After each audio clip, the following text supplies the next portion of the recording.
Previamente nós tinha diferentes raadsen na reunião caba nós inicia com o tratamento de landsverordening instelling ministérios nós inicia já luna o qual nós continuar com o pressuposto supletório com tá já março e já não são awe nós trata o pressuposto para país Aruba para ano 2026 o qual me por remarcar essa aqui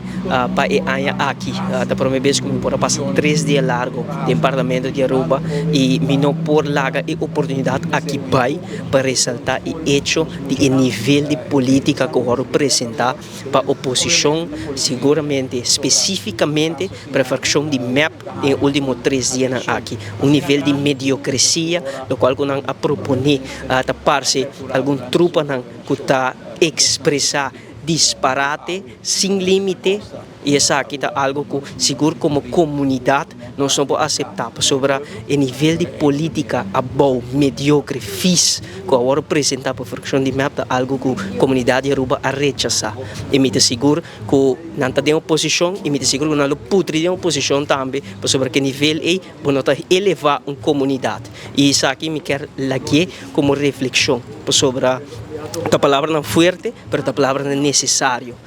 lo qual que me pora perceber, lo qual que me pora mira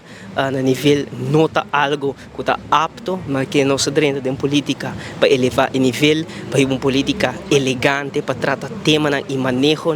e não para xixeria e redache. E lo qual que nosso mira de fração de map netamente é aqui. Awe para nos vai numa nota mais positivo, lo qual que está importante de pressuposto para 2026 determinar lo qual que visão para 2026 gabinete AFP futuro sublinha de pensamento não cambia, só que não queda invertir em poder de compra, invertir de renovação de tudo o qual que agora negligenciar nos bairros, nos escolas, nos feldas deportivo, fundação social, essa aqui também acompanhar a MFA São Nicolás e o argumento de MEP, o argumento de líder de MEP, Sr. Evelyn Weaver Cruz, que o surplus que ela larga atrás,